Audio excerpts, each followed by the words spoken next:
Hello, welcome to the Analyst Inside Cricket with me, Simon Hughes. And me, Simon Mann, in Karachi. In Karachi, what a word it is, what a place that is. The place where England 25 years ago scored one of their most incredible Test match victories, and today have absolutely plumbed the depths and saved the worst until last, Simon, in the Champions Trophy. Yeah, not a great performance. Yeah, you could probably have predicted it, out of the tournament, captain leaving. I suppose the one thing we wondered today was whether England was rouse themselves and give Joss Butler a decent send-off. Anything but really. 7-wicket defeat. They lost with 20 overs to spare. They were bowled out inside 40 overs. Some of the familiar failings in the batting were on display, and there was no way the bowlers were going to drag that back. It wasn't a great pitch. It wasn't a perfect pitch, but it certainly wasn't a 179 all-out pitch. So they're heading home tonight. Played three, lost three. And played six, lost six in their current tour, as well as if you include the 3 1-days in India as well, and only won one of the last 10 games in that format. So, I mean, it really is time for everyone to pile in, and of course they have. So in the later part of this show, we'll talk about the plans going forwards or our ideas of plans going forwards, and also some of our listeners' plans as well. There is a Substack blog a blog which I've written on the Crickverse with a 10-point plan about how England can move forwards or think about moving forwards. So that is on the Crickverse if you Google that, and you could give us your own thoughts on that Substack blog as well.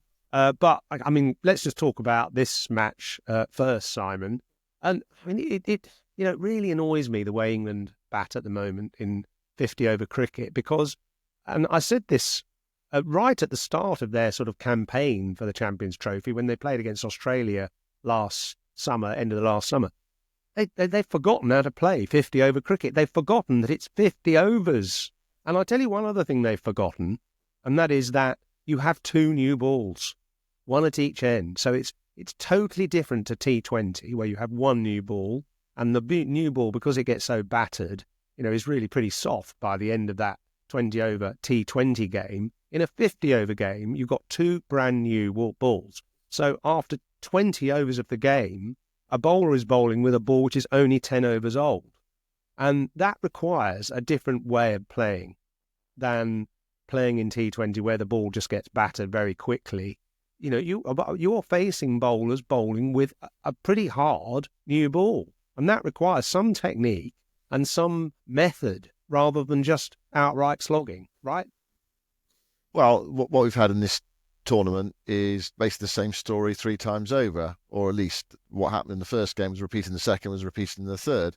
And so England were 43 for 2, then they were 30 for 2, and today they were 20 for 2. And similar types of shots from the two players that got out, Phil Salt and Jamie Smith. One thing I would say, though, is England did go hard after 2015, didn't they? They were going to change the way they were going to play because they just seemed a bit too passive. And, one-day cricket from the dark ages, and they did play in a more expansive, aggressive way, and that did include taking on the power play, and it did work for them, and they racked up these huge scores, and that was successful for them. They won the 2019 World Cup. They won the 2022 T20 World Cup, kind of like on the back of that momentum and the confidence that gave them. So you kind of have to find a halfway house, don't you, between respecting that new ball but also being positive as well. So it's not an easy balance, and it may just be that. I mean, Duckett's a very good player. Actually, he deserves his place in the one-day side, in the T20 side. It may just be that they haven't quite got the quality of play at the top of the orders they had back then. They had Jason Roy, Johnny Bairstow, for example. Jamie Smith was in early again today. We know he's a talented young player because he hasn't actually. Talk about playing 50-over cricket, learning to play 50-over cricket is a long time. He's hardly played any 50-over cricket. So I don't know whether that's a factor. And he hasn't batted the top of the order. He hasn't batted number 3. That was a punt from England that, well, it doesn't look as though it hasn't worked in this tournament. We'll have to see what they plan in the future and who bats at number 3 and what they do, what approach they try to encourage there. So, there are lots of things in here. I think sometimes it's easy to be sort of hard and fast. You mustn't do this. You've got to do this. And yet there's often argument and counter argument. And I go back to that 2015 where they were aggressive at the top, but it may be that Phil Salt is just not quite as good as the players they had back then. So you do have to give yourself a bit more time, or you have to bring in someone who is that bit better actually can pull it off if you want to be aggressive at the top of the order. I think that's a very measured response to my kind of rant. But what England did do in 2015, 2016 was they picked proper batters. And when I say proper batters, first it was Alex Hales, actually, wasn't it, who opened the batting? And he opened the batting in Test cricket. I mean, he didn't have a particularly successful time, but he is a proper batter. Johnny Bairstow has played a lot of Test cricket, and again, he opened the batting. Then they brought in Jason Roy, who perhaps was a bit more of a short format specialist. But he had a go at Test cricket, and it didn't work out for him, did he? He did. That was later. Australia. That was slightly later, actually, when he had to go at Test cricket after his success in the 50 over and the T20 team. But these guys are guys who've played a fair bit of first class cricket. Perhaps not Jason Roy, but the other two played a lot of first class cricket. They've got a real sort of basic good technique. And it was interesting today, watching the guy that we've talked about a lot in this tournament and previous 50 over cricket, Heinrich Klaasen for South Africa, who is we've described as this sort of butcher of bowling, comes in sort of middle order and plays amazing shots. Today he scored 60 or 70 runs with just orthodox shots, nothing outlandish. He didn't hit a six. He just played nice drives and pulls and cuts all along the ground, and he demonstrated that 50 over cricket is a place where you can bat normally. And I think it's particularly important to do that in the first 10 or 15 overs if you're against top-class bowlers. You're against Test bowlers. You can't take the piss out of them, because they are bowling with a good hard ball, and the Kookaburra ball has been improved since 5 years ago. So it does a little bit more. It stays a bit harder. And I think you just have to treat it with a bit more respect. I think it might well be that, England do have to, in this tournament, perhaps just rein themselves back in a bit in the power play and actually realise, it's a long game. And actually, if you bat first, you can catch up later. Definitely, especially if you're struggling as a team. It's adapting, isn't it? Probably.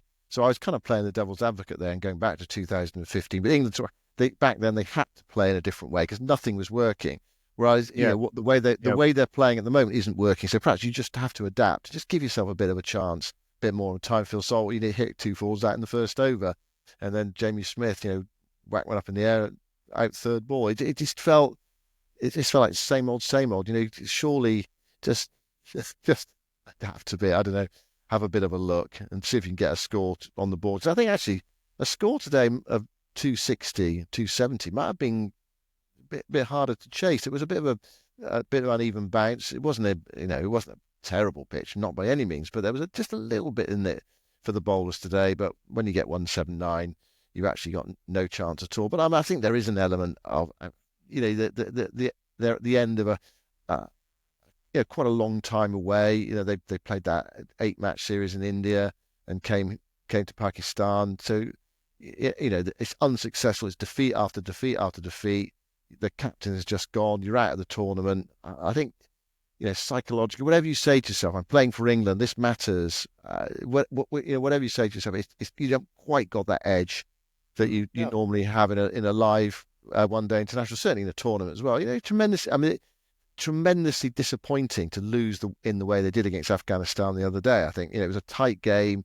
They thought towards the end they might win the game. They might sort of get themselves out of jail, if you like, and then it just all fell apart right at the end. So you don't underestimate the sort of the level of disappointment that the players are feeling. They care. I'm sure they care. They're up for it. They care, and it's not easy to sort of come back to, especially against a good side as well. South Africa, they were fresh as well. They didn't play the other day. They're up for it. They're a good team. They were my pick for the semi-finals, Yoz. Go on then. Go on then. Blow smoke up your own backside. Tell us who you picked for the semi-finals. Go on. Well, look, I was waiting for you to mention it at the start of the podcast. Yeah. Of course you were. Well, I wasn't going to, was I? four out of four. The interesting thing as well, Yoz, I don't know if you noticed this, that the semi-finalists for this competition are the same semi-finalists for the World Cup as well in India, 16, 17 months ago. Same four, four good sides. And it promises actually to be quite an exciting sort of semi-final sort of 2 days of the semi-finals. Not that we know what they're going to be yet. And the other bizarre thing that's happened, of course, is that South Africa and Australia, I'm not sure necessarily at this moment, but they are heading for Dubai. Both those teams are going to Dubai because one of them might be playing India on Tuesday, so they at least need to be in the Emirates in reasonable time, at least have one practice day before they play that match. Because what will happen is one of the teams will fly there and then just fly back to Pakistan again when they discover that they're not in that semi-final. So India impacting and creating chaos even then by being passive. I'm not actually doing anything, but the fact that they've insisted on playing all their games there has made it chaotic for everybody else. Well, yeah, I mean, it's logical that both teams should fly there, actually. Otherwise, what you'll find is that kind of the last minute they have to fly, perhaps on Monday or at the last minute, and won't have that practice time or lead-up time before the game. Won't have a look at the facilities or whatever. So, yeah, there's kind of a logic to it. So I presume South Africa flying tomorrow or in the middle of the night tonight, whatever. England are going in the middle of the night tonight. And then that at least gives you a sort of travel day, recovery day, and then a practice day before playing the semi-final, if indeed that's to be your semi-final. But of course, you might have to turn around and go back to Lahore. I mean, it's not a hugely long flight back to Lahore. It's about 2 hours or so from Dubai. But it's unsatisfactory, isn't it, that you've got this situation caused by the fact that India refused to play in Pakistan. It does seem... I mean, it does seem crazy, really. It's insane, yeah. Well, it's indicative of the power that India it's crazy, although it's logical. Cricket. It's logical to do it, but it's crazy they have to do it. I think that's the point. Absolutely. So, I mean, if you look at the other three teams who've qualified for the semis, other than India, the three, India, Australia, South Africa, which you predicted at the start, what have they got that England haven't? What do we think? And New Zealand. Yeah, no. So New Zealand, South Africa, and Australia, the three that have qualified, what have they got that England haven't got, or what did they pick? What skills have they brought that England are deficient in? I suppose, simply, I think variety in bowling more than anything. The fact that South Africa have a good left arm over seam bowler, good pace. Marco Jansen, who was the player of the match today, took 3 early wickets. Also took a couple of good catches, actually, didn't he? And he's someone that we highlighted at the start in our preview as someone who would have an impact, and he certainly has. They have, Giza Rabada, fantastic opening bowler as well, who comes on first change. I mean, wow, being able to call on somebody like that ability. And then Maharaj as well, the left-arm spinner, and a variety of other people that they can bring in. I mean, I suppose their bowling attack hasn't yet properly been tested because of the washout they had and so on. But, they have got more variety than England. The same you'd say of New Zealand, really. And the same you'd say of Australia. Australia picked 2 left-arm over bowlers in their match against England. They have, obviously, the leg spin of Zampa and a variety of other bowlers as well. So, England's bowling attack just looked mundane and too... Although they had pace, they didn't really take early wickets, did they? Mark Wood, I admire him so much for his total commitment to the cause, and the pace he generates is incredible. And actually, he bowled really well in both the games, but struggles to take wickets in format. It's certainly early on, doesn't he? I think one of the wickets, the power play wickets he took in this tournament, was the first time he'd taken a wicket before the 30th over for about 2 years or something. So, it's just having that kind of the right sort of bowlers to make an impact in this form of the game, which England, apart from Rashid and to a lesser extent Archer, don't really have. Yeah, I think one of the issues, it's hard to talk about today's game actually, because it just felt like such a mare game, really, and because of the context around it, that it's hard to not take it seriously. You have to sort of look, in a way, you have to look back at the 2 games that really mattered against Australia and Afghanistan. And I think in both those games, England I think it's more in those middle overs. We talked about it before in previous The middle podcasts. overs, yeah.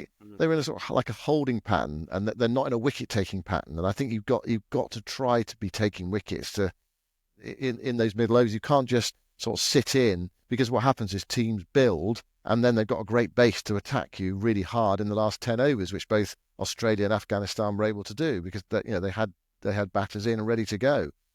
So that's an issue.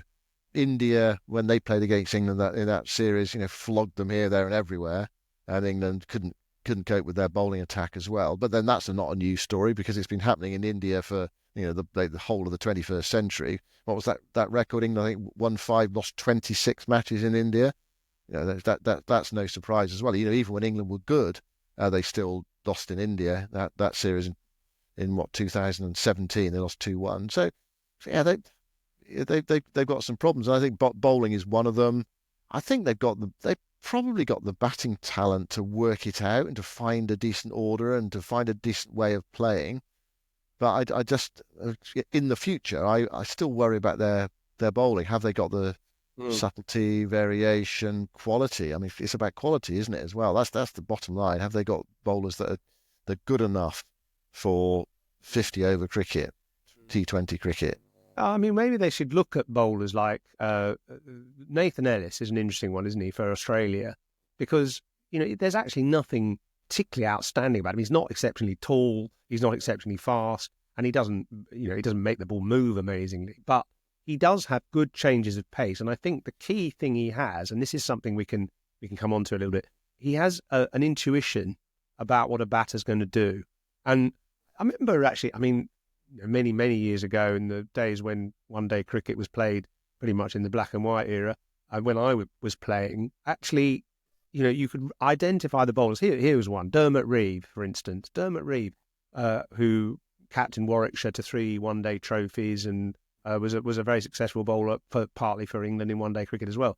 He could understand, he read batsmen really well, and he could see what they might do and undermine them as a result. He recognised batsmen's sort of rhythms and their premeditation and their inclinations, and he could allow for that and produce the ball that was necessary. And I think Nathan Ellis has got a bit of that. How do you get that? Well, you play 50 over cricket, don't you? You play lots of 50 over cricket, and that's, I suppose, goes back to the principal problem that England are suffering. There's especially some of the younger players haven't played enough 50 over cricket. We've relegated the one-day cup to a sort of second team or junior tournament, which I think it desperately needs addressing. And that England haven't played as many one-day internationals with their first choice 11 over the last couple of years compared to the previous regime when they were leading into the 2019 World Cup. So you only get to understand how to approach a batsman in the middle overs and read a batsman's intent by just playing lots of games until you can sort of see that you almost have a sixth sense, actually. I can remember, bowling at certain players, and I just knew that they were gagging for a big hit, and because I was bowling probably, and so I just hold my slower ball back until such point I thought they were really ready, and then I'd bowl it, and sometimes it went out the park, famously in the NatWest final, but I did get many wickets as well by just sensing when that batsman was going to do something in those sort of dead overs in the middle of the innings or towards the end of the innings where people are looking to be more aggressive. Yeah, and you do only get that with experience. Yeah, I think that's obviously true to some extent. The one I said, for every argument there's a counter argument, but look how much English one-day cricket that was played, say, in the 90s and the 2000s and into the 2010s. How did England get on in World Cups in those years? They were absolutely awful. Yeah. They were shocking. They were awful. And it was a bit like this, a bit like watching the Champions Trophy out here. They would lose game after game, and they'd have a big match, and they'd get everyone's excitement up, and they'd lose or whatever. So they had 20 years of playing 40, 50 over cricket. 50 over cricket, whatever. And back in the day, it's 55 and 60 over cricket, and they weren't that successful because of course, everyone caught up, didn't they? I think by sort of the 90s, everyone had caught up, because to start with, England were successful at World Cups. Think about it: final in 1979, semi-final 75, semi-final in 1983, final in 1987, final in 1992. So they had to reach the semi-final, the final, in all those competitions. After that, it nosedived. Despite the fact they were playing lots of one-day cricket, and it's always, it's been part of the fabric of the English game for half a century, more than half a century now. So there's that side of it as well. I mean, one thing Chris Wokes, who was with us today on our BBC coverage, said one thing he noticed, or one sort of issue, was the fact that there's been since 2019. There's been no real settled one-day side, so people don't know their clear roles in it. And I think that that is an issue, isn't it? Because you got to rest people, mix and match. Your good players, your test players. Often sometimes they're your T20 players as well. So they're playing all sorts of cricket, and you do have to rotate a bit. And so people they're not developing as a one-day side in the way that there was that focus between 2015 and 2019. It was a real focus, wasn't it? There was an intent on trying to win the World Cup, and England managed to do that. I mean, miraculously, really, when you consider what came before. So I think there is that aspect to it as well. The emphasis actually just placed on 50 over international cricket. They haven't played very much of it as well. That's the other thing. They play a lot more, as we identified the other day.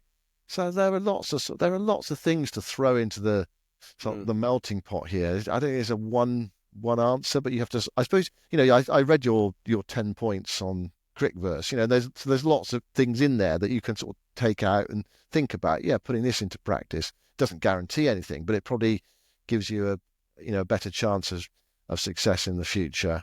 But at the moment, things look pretty grim, don't they? Yeah, no, they do. I mean, of course, it often takes one or two players and one or two results to turn it around. It's a bit like batting, actually. You can go through a trough of terrible scores and can't get a run, and then you just hit one beautiful off drive or a pull shot or something, and suddenly everything clicks into place. Or maybe 2 or 3 boundaries, but suddenly something clicks into place. And I think England, they're not that far away from being a really good side, but the trouble is you get into this vortex of defeats, and it just becomes sort of self-perpetuating, and you always become defeatist, even though you're trying your best. Subliminally, you're kind of disillusioned inside, and obviously everything goes wrong. So it's been quite sad to watch. How do you lift that? Well, how do you lift yourself out of that? Well, 2 ways. Is one, I think you need somebody who's a sort of warrior in your team, and that's why England, they won the Ashes with Freddie Flintoff. He was the warrior. They won the World Cup with Ben Stokes. He was the warrior. Is there a warrior in that team? Is there someone who's sort of driven to higher performance when the adversity hits and kicks in, and someone you all want to line up behind when you're going over the top, sort of thing? That's one thing, and then and just captaincy as well.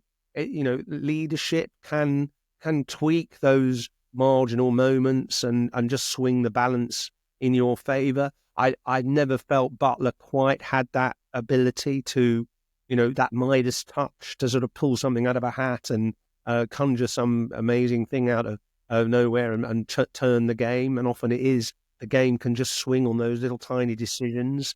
I think he had a lot of bad luck. We said before about captaincy being 90% luck and 10% talent, and the luck of having not your best team on the field, or bad luck of not having your best team on the field.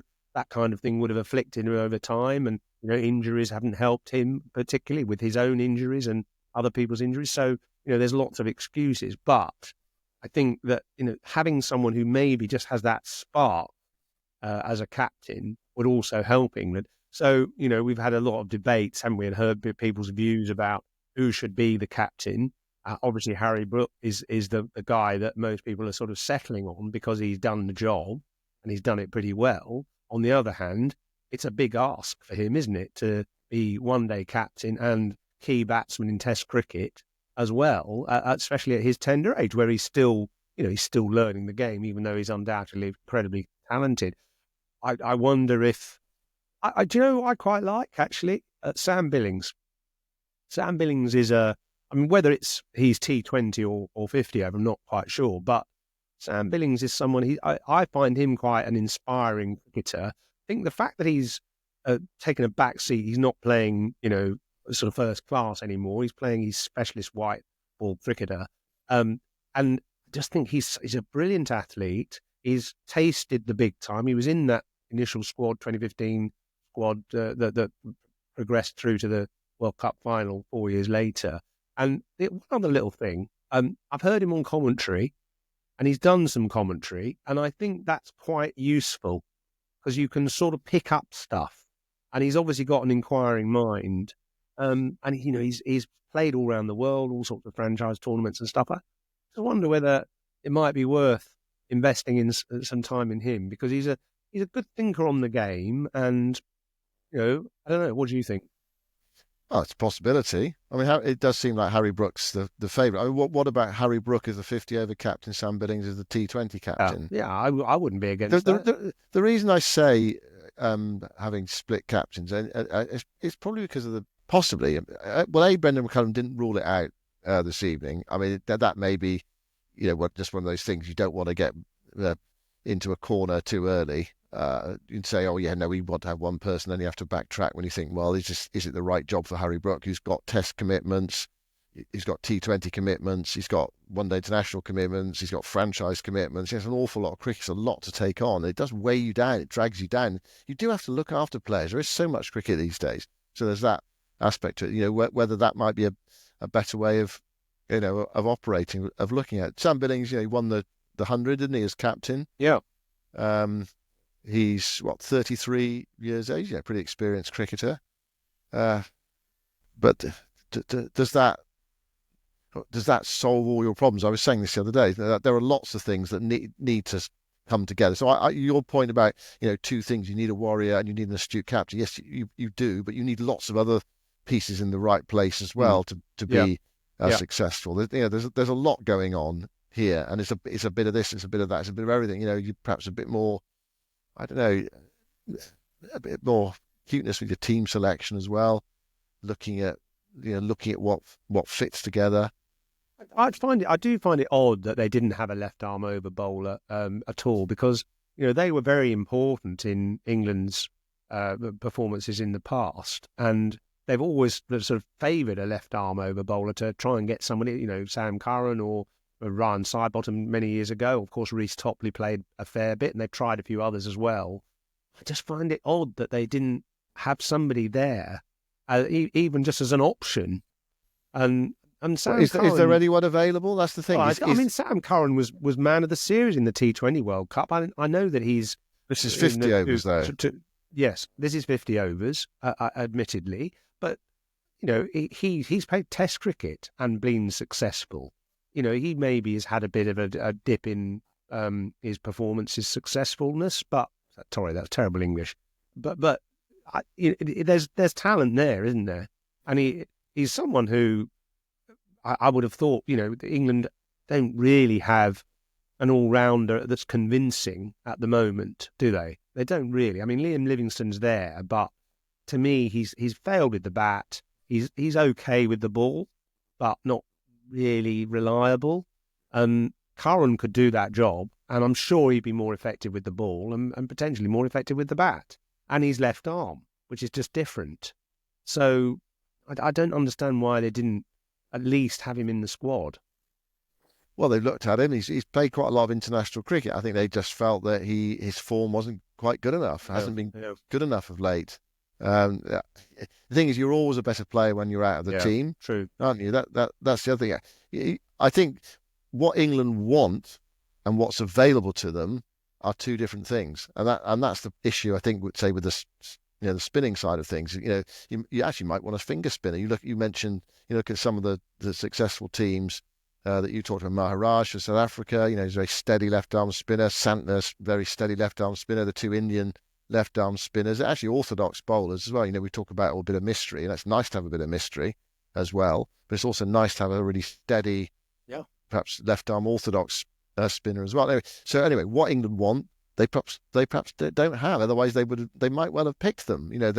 You have to make a judgment call on these players. Can you stop playing devil's advocate, please? Well, I'm hoping I'm making some decent points. No, you are. Yeah.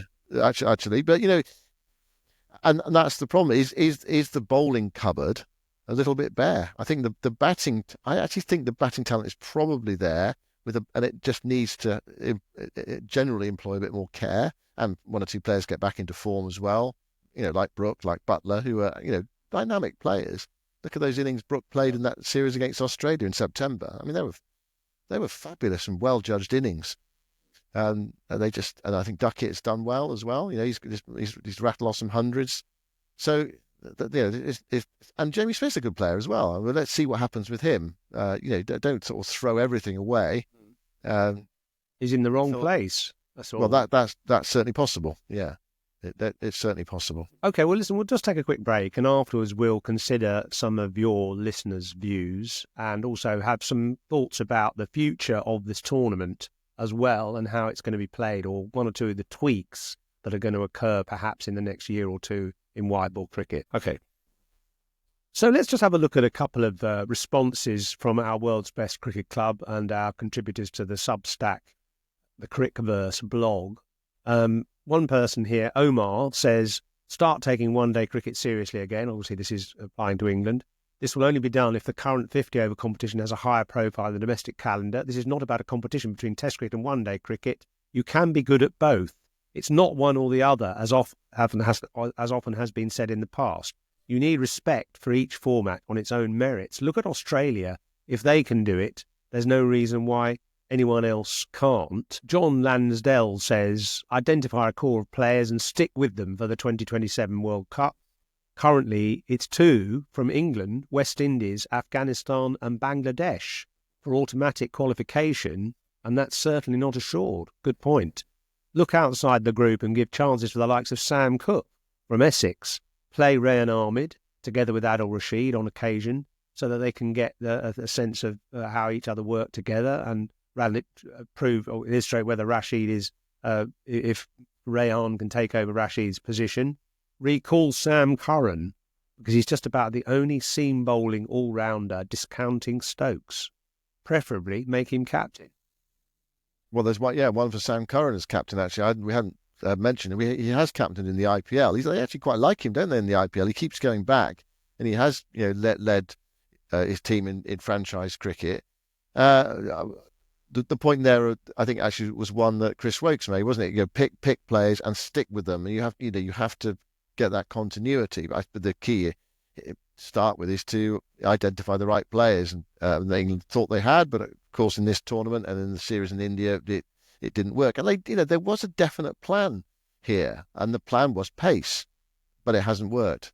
And the plan was not really to focus so much on spin. Perhaps they didn't feel they had it, and that hasn't really worked, or it certainly didn't work in India. So yeah, those are some ideas there. What about the perception of this England team, Yoz? I just get a sense that people. Well, I think it happens when you lose.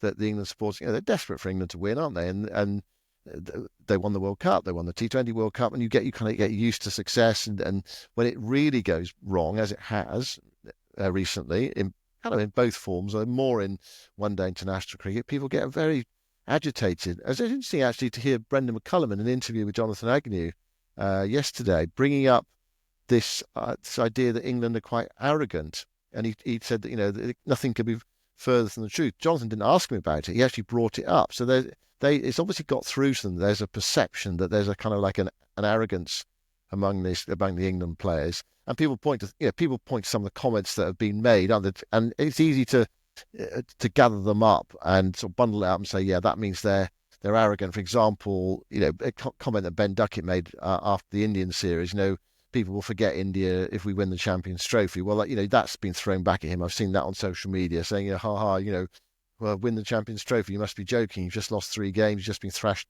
in India. There was that Harry Brook comment, wasn't there, about when Trent Bridge last September, when lots of players were caught on the boundary, and he said, it's kind of like, who cares? I think he just kind of misspoke there. Who cares if you're caught on the boundary or in the infield? We're here to entertain.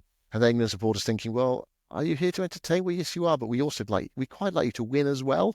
Some wins would be quite nice. So there's that aspect as well. Liam Livingston the other day in an interview with Jonathan saying, it was a game we didn't deserve to lose, the match against Australia. It didn't feel like we deserved to lose. And I just felt, just every now and again, there's a little comment that comes out and you bundle them all up and they seem, it's easy to jump on those comments. And often I think it's players not quite getting it right in the medium, or their skill set not quite right when they're trying to communicate. And actually, they're cricketers, aren't they? They're not talkers. And so sometimes those words do get a bit mangled, and that can drag a team down as well. Look, I mean, they're playing in a professional sport. It's a meritocracy.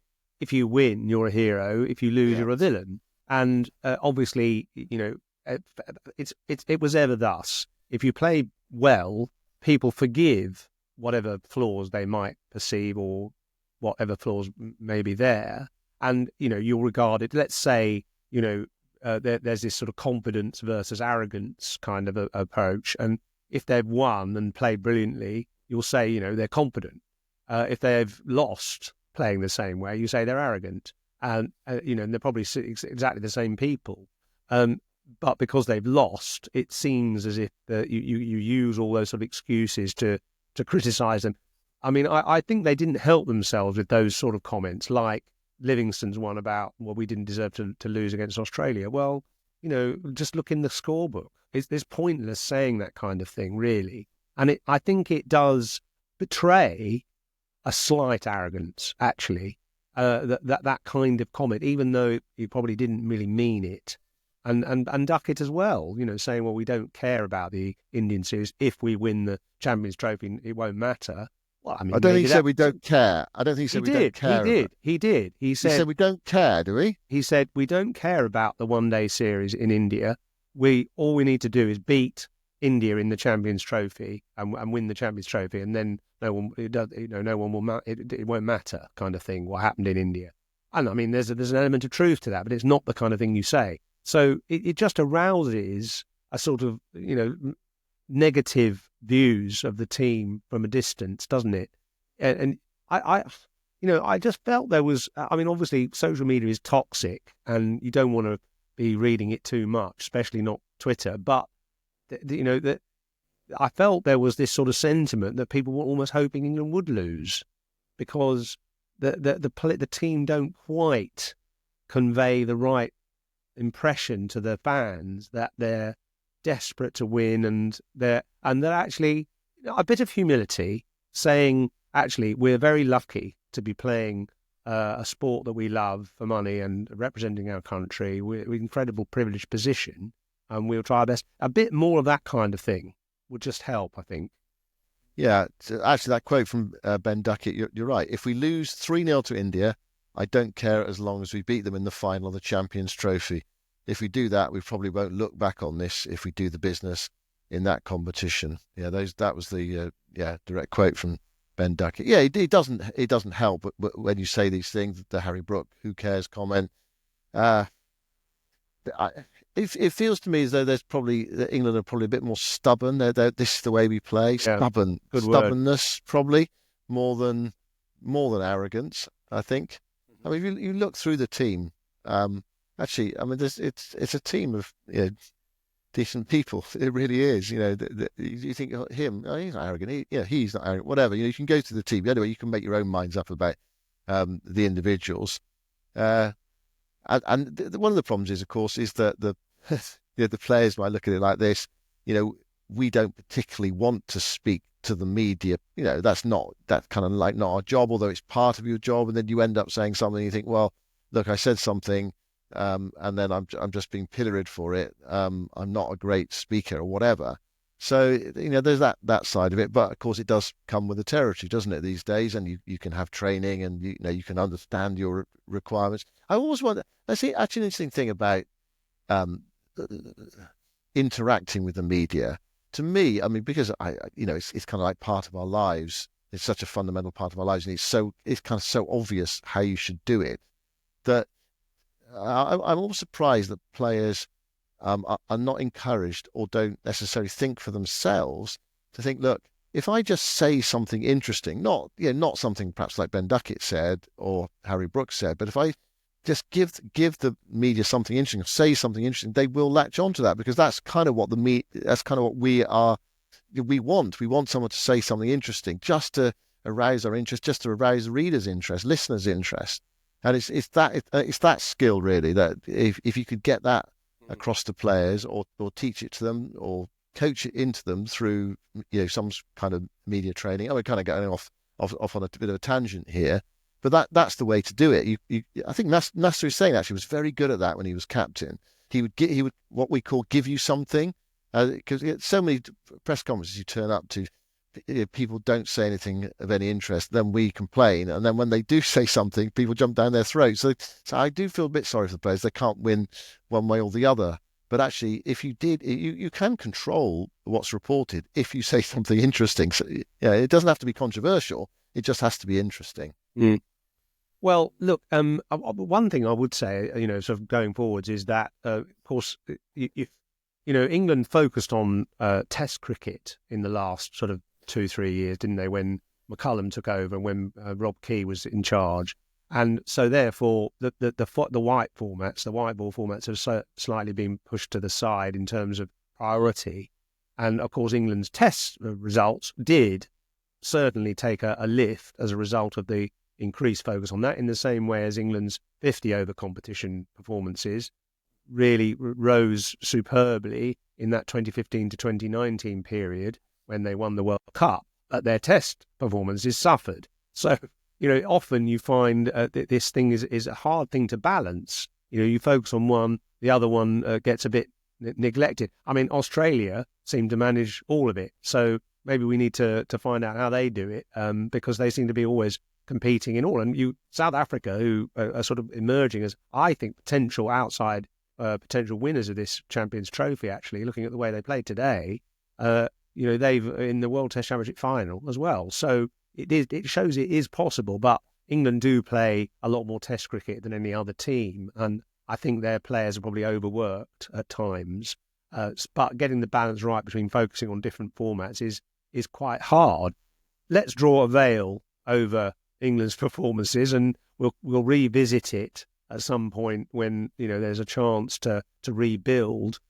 Just a couple of points about the tournament overall and one-day cricket, white ball cricket overall, that I thought were quite interesting out of today's match was listening to Sean Pollock actually talking on the commentary.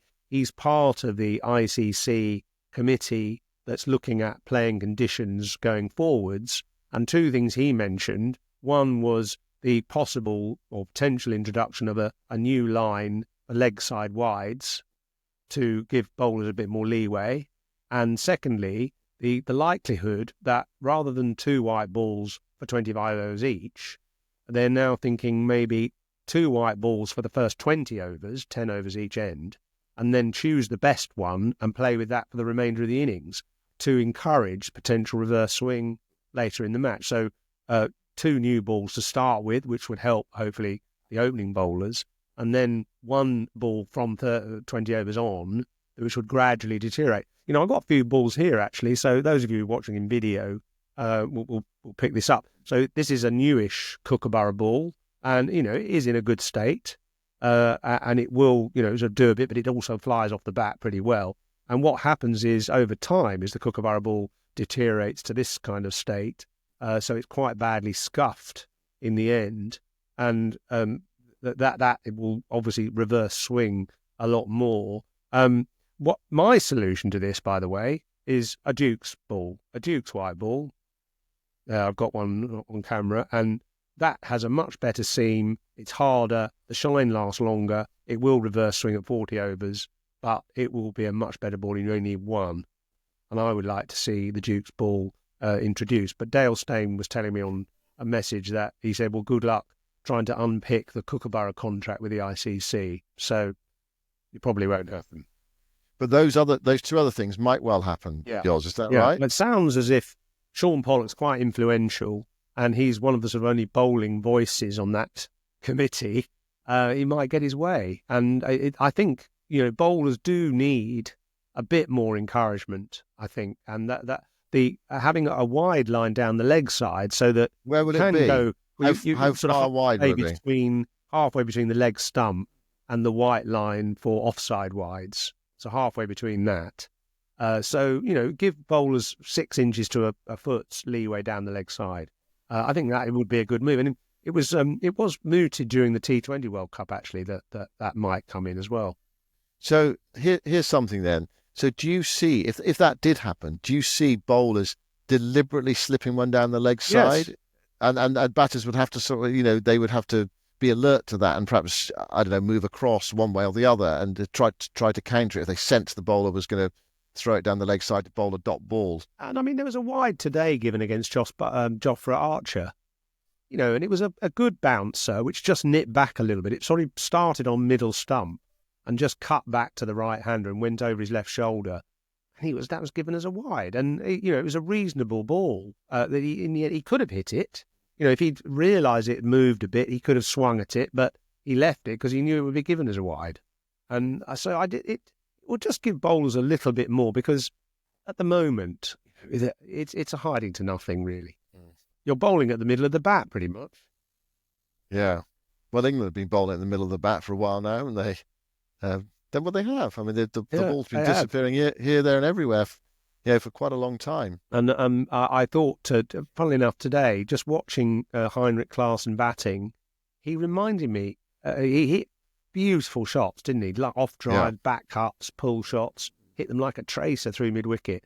He reminded me immediately of the great Graham Pollock, left-hander, brilliant batsman for South Africa in the 70s and 80s, played a few tests, but then wasn't able to because South Africa obviously excluded from international cricket. But if you look at his average, he averaged about 58 in test cricket. Fantastic player. And he's a big, tall guy, 6'4", big, wide stance. He never moved his feet much. He just stood with this wide stance. And if you pitched it up, he hit it on the up through the offside. If you pitched it a bit short on off stump, he just back cut it with incredible power. And if you dropped it a little bit short on leg stump, he just absolutely walloped it through mid-wicket, pull shot. But he never moved from a very stable position with quite a wide stance. And Heinrich Klaasen's a bit the same.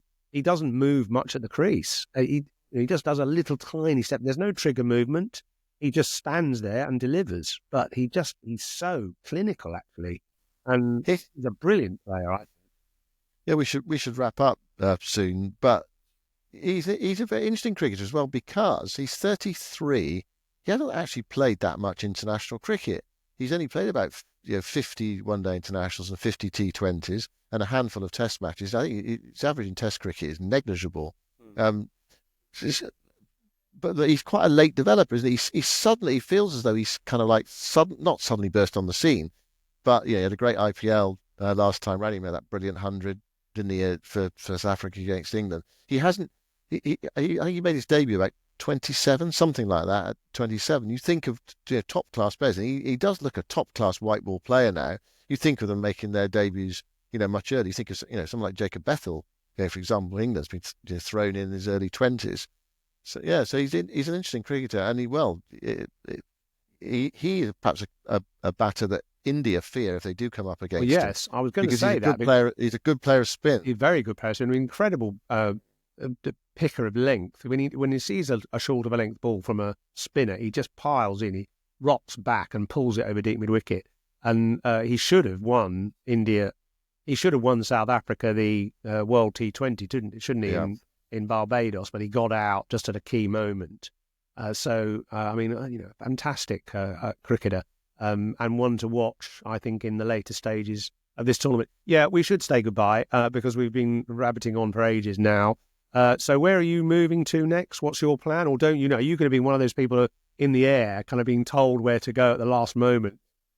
Well, I know I'm going for the semi-final. We're going back to Lahore because we don't know who's going to be there yet. New Zealand will be there, but we don't know who they're going to play. But like everyone, we're covering the final. We don't know where the final will be, and we will only discover that on Tuesday night once India have played their semi-final. If they win it, that semi-final, the final will be in Dubai. If they lose it, the final will be in Lahore. So some rapid plans to be made if we've got to get out of Lahore to get to Dubai for the final. The only consolation with that is it will be a third of the way home rather than going the other way. But like the South African Australia at the moment going the other way. They might have to come back. At least we would be on our way home. So we've got India and New Zealand tomorrow.